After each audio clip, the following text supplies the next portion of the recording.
kita sengaja diciptakan berbeda-beda. Untuk apa? Untuk menguji siapa di antara kita termasuk kategori individu-individu yang dirahmati Allah. Karena hanya orang-orang yang mendapatkan rahmat Allah yang mampu menjadikan perbedaan sebagai pupuk untuk membangun kebaikan.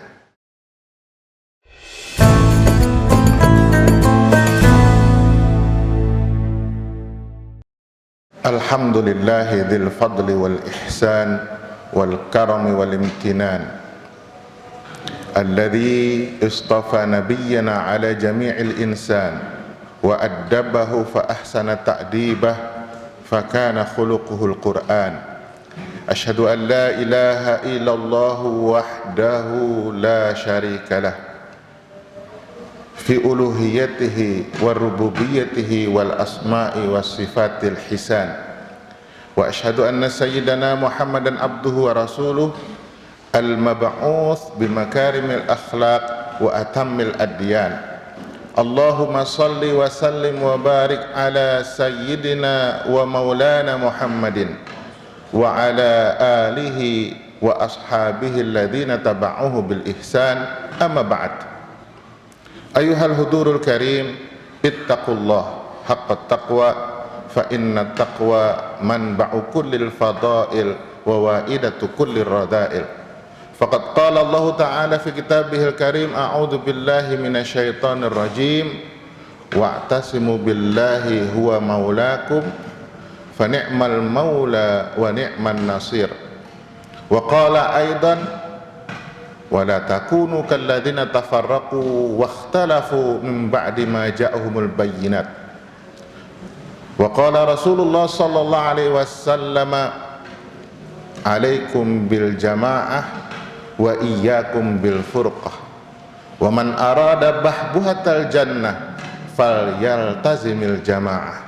Shadaqallahul azim wa sadaqa rasuluhul karim wa nahnu ala dzalika minasyahidin wa syakirin. Hadirin sidang salat Jumat yang dimuliakan Allah, kita seringkali kebingungan, seringkali tergagap-gagap bagaimana menyikapi perbedaan di kalangan umat Islam, menyikapi perbedaan bahkan sebagai sesama warga bangsa, menyikapi perbedaan sebagai sesama manusia.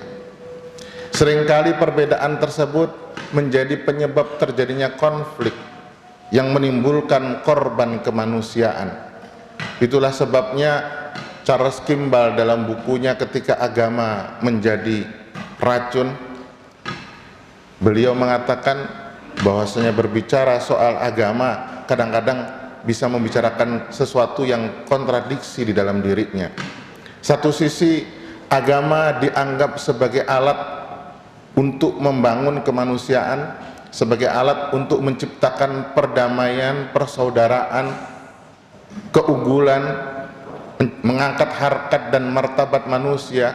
Tapi di sisi lain agama kerap kali dijadikan alat untuk membinasakan kemanusiaan itu sendiri. Maka hadirin yang dimuliakan Allah, ketika kita gagal menyikapi makna perbedaan, maka ketika itu pula lah agama menjadi senjata yang ampuh untuk membangkitkan konflik, untuk menimbulkan permusuhan, dan bahkan untuk menghancurkan kemanusiaan itu sendiri. Lalu bagaimana hadirin yang dimuliakan Allah kita menyikapi perbedaan tersebut? Ada sebuah buku berjudul Fiqhul Ikhtilaf wal Iktilaf, memahami soal perbedaan dan soal persamaan di antara kita. Pada prinsipnya ada tiga hal yang harus kita sadari hadirin. Yang pertama, prinsip yang pertama yang harus kita yakini bahwa memang perbedaan itu adalah sunatullah. Manusia memang diciptakan berbeda-beda. Untuk apa? Untuk saling memberikan keuntungan, memberikan manfaat, memberikan kebaikan kepada siapapun. Bukannya Allah berfirman, ya ayuhan nas inna khalaqnakum min dzakari wa untha wa ja'alnakum syu'uban wa qabaila lita'arafu. Kami ciptakan manusia berbeda-beda suku, berbeda-beda ras, berbeda-beda warna kulit, berbeda-beda bahasa, termasuk berbeda-beda agama, berbeda cara mengekspresikan keyakinan agama, itu tidak lain dan tidak bukan agar kita manusia saling ta'aruf, saling memberikan kebaikan, saling memberikan kemanfaatan satu dengan yang lain. Dan Allah memang sengaja menciptakan kita berbeda. Walau syaa rabbuka laja'alan nasa ummatan wahidah wa la yazaluna mukhtalifin illa man rahima rabbuk. Kalau Allah berkehendak, bisa saja seluruh manusia ini dijadikan satu. Tapi Allah tidak menghendaki itu semua. Kita sengaja diciptakan berbeda-beda. Untuk apa? Untuk menguji siapa di antara kita termasuk kategori individu-individu yang dirahmati Allah. Karena hanya orang-orang yang mendapatkan rahmat Allah yang mampu menjadikan perbedaan sebagai pupuk untuk membangun kebaikan. Hanya orang-orang yang mendapatkan rahmat Allah, orang yang mampu menciptakan perbedaan sebagai energi positif untuk membangun peradaban. Maka perbedaan hadirin yang dimuliakan Allah itu merupakan sunatullah dan merupakan takdir yang diciptakan Allah terhadap semua umat manusia. Ini prinsip yang pertama. Prinsip yang kedua, hadirin yang dimuliakan Allah, setelah kita membahas tentang perbedaan, prinsip yang kedua ditegaskan bahwa menciptakan persaudaraan, membangun persatuan, membangun kedamaian itu adalah kewajiban agama. Menciptakan persatuan, membangun persaudaraan, di dalam bahasa agama disebut matlabun syar'i, itu merupakan tuntutan, merupakan tugas agama. Bukankah Allah berfirman, wa'tasimu bihablillahi jami'a wa la tafarraqu. Bersatulah kalian dengan berpegang dengan tali Allah dan jangan berpecah belah. Jangan kalian menjadi orang-orang yang berkonflik, bersengketa, berpecah belah setelah datangnya kebenaran dari Allah Subhanahu wa taala. Setelah datangnya takdir perbedaan yang diberikan oleh Allah kepada kita, jangan kemudian itu dijadikan alat untuk memecah belah, alat untuk menciptakan konflik di antara kita. Kita punya tugas, hadirin yang dimuliakan Allah, untuk apa? Untuk sama-sama menciptakan persaudaraan di antara kita. Tadi surah Al-Hujurat jelas menegaskan perbedaan untuk ta'aruf, untuk saling memberikan kebaikan. Di dalam sebuah hadisnya Rasulullah mengingatkan kita, alaikum bil jamaah, wahai umat Islam, wahai umat manusia, hendaknya kalian berpegang teguh dengan persatuan, dengan kolektivitas di antara kita. Jangan sampai kalian terpecah belah, wa iyyakum bil furqah. Dan diingatkan oleh Rasulullah di akhir hadis tersebut, man arada bahbuhatal jannah falyalzamil jamaah. Siapa yang ingin mendapatkan baunya surga, nikmatnya surga, indahnya surga, falyalzamil jamaah, maka hendaknya dia mengedepankan persatuan, mengedepankan kolektivitas di antara kita. Hadirin yang dimuliakan Allah, istilah surga di dalam hadis ini bisa jadi surga pasca kematian nanti. Tetapi surga di dalam hadis ini juga bisa berarti kehidupan di muka bumi. Bagaimana kita ingin membangun hidup yang surgawi, hidup yang penuh dengan kedamaian, hidup yang penuh dengan kenyamanan, keamanan, stabilitas, kebaikan yang mengalirkan kepada kita semuanya, manakala kita tidak bersatu satu sama lain. Maka resep Rasulullah, barang siapa yang menghendaki untuk menciptakan jannah di muka bumi, membangun komunitas yang baik, komunitas yang diridhoi Allah, komunitas yang aman, damai, nyaman, unggul, maka resepnya adalah fal yalzamil jamaah. Maka kita mengedepankan persatuan, mengedepankan kolektivitas, kebersamaan antar kita, bukan hanya sekedar antar umat Islam, namun seluruh komponen bangsa. Bukan hanya seluruh komponen bangsa, namun seluruh umat manusia sebagai sesama hamba Allah, sebagai sesama ciptaan Allah. Manakala kita makhluk-makhluk Allah ini merasa paling benar sendiri, kemudian berusaha untuk menggeser yang lain, menyingkirkan yang lain, maka ketika itu dunia akan menjadi neraka, dunia akan terasa panas. Bukankah Allah menyindir di dalam surah At-Takatsur, alhaakumut takatsur hatta zurtumul maqabir, dan seterusnya dan seterusnya. Nanti Allah cerita di akhir surah At-Takatsur itu bagaimana kita akan melihat dengan mata kepala kita neraka. Neraka di situ bukan hanya neraka pasca kematian, neraka di situ dan neraka kehidupan kita. Bagaimana pribadi kita akan terasa neraka panas, penuh emosi. Bagaimana rumah tangga kita terasa panas, penuh emosi. Bagaimana masyarakat kita, bagaimana negara kita, bagaimana dunia kita akan menjadi panas. Itu sebabnya tidak lain dan tidak bukan adalah at-takatsur. Ketika manusia sudah terpapar dengan materialisme, ketika manusia sibuk untuk memenangkan hawa nafsunya sendiri-sendiri dalam rangka menggapai kemenangan, kejayaan dan keuntungan yang bersifat duniawi dan materi, maka ketika itu terjadi saling sikut, saling sikat, saling hantam antara sesama manusia. Ketika itu kehidupan akan menjadi neraka, neraka yang jelas menurut Al-Quran, yang kita pandang akan bisa kita lihat di dalam kehidupan kita. Karena apa? Karena kita sibuk untuk mengedepankan kepentingan pribadi, memunculkan konflik di antara kita, dan enggan untuk membangun persatuan.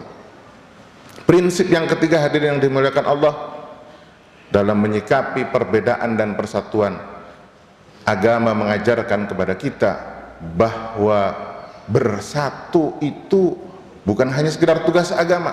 Bersatu itu adalah darurah ijtimaiyah, fitriyah, tabi'iyah.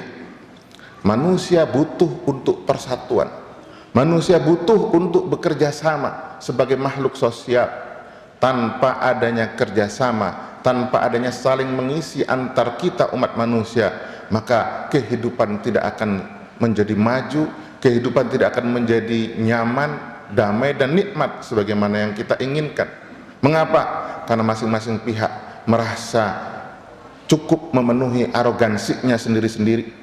Masing-masing pihak merasa hanya sekedar mementingkan kepentingan pribadinya sendiri-sendiri. Maka ketika itu kehidupan akan berjalan dengan konflik, dan ketika itu kita akan berada di dalam jurang neraka. Na'udzubillahi min dzalik.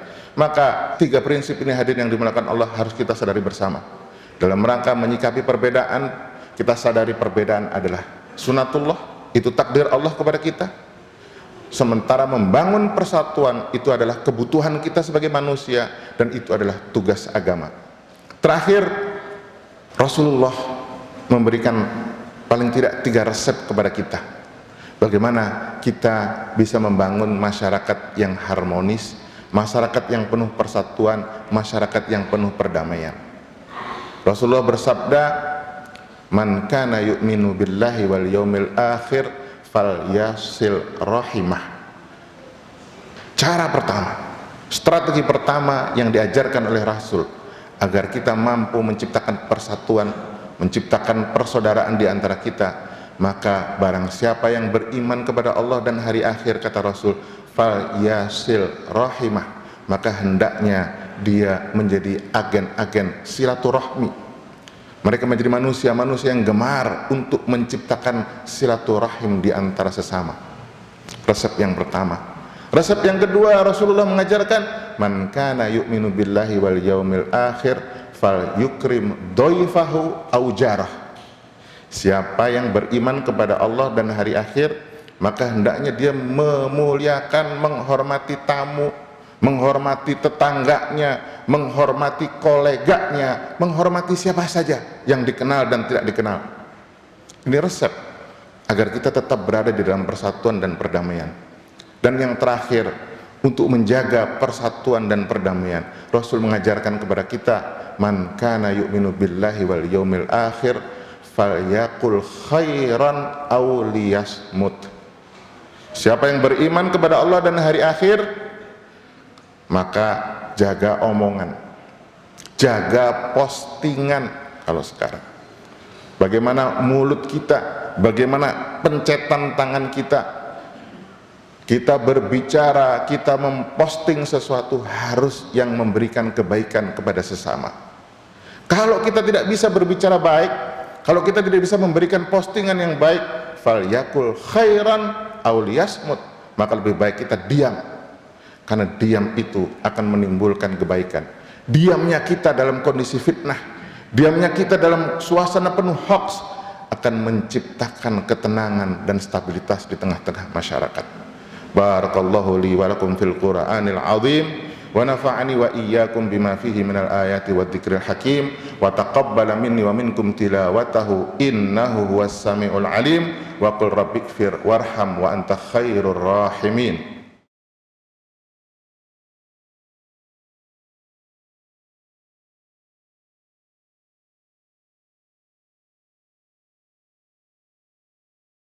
Alhamdulillah, alhamdulillahilladzi wa'ada as-sabirina wa'dahu bi ajrahum bi ghairi hisab wa aw'adal qanitina bil adzab. Asyhadu an la ilaha illallah wahdahu la syarikalah wa asyhadu anna sayyidana Muhammadan abduhu wa rasuluh. Allahumma salli wa sallim wa barik ala sayyidina wa maulana Muhammadin wa ala alihi wa ashabihi ila yaumil ma'ab.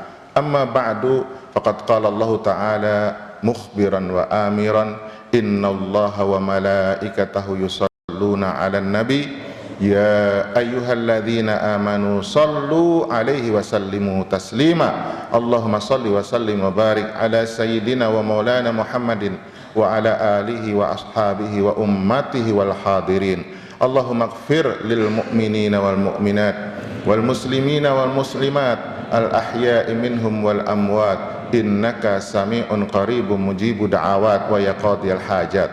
Allahumma inna nas'aluka khaira ma ta'lam wa na'udzu bika min syarri ma ta'lam wa nastaghfiruka likulli ma ta'lam innaka ta'lamu wa la na'lam wa anta 'allamul ghuyub. Allahumma inna nas'aluka ats-tsabata fil amr wal 'azimata fi rusydi wa nas'aluka syukra ni'matik wa husna ibadatik. Rabbana atina fid dunya hasanah wa fil akhirati hasanah wa qina adzabannar.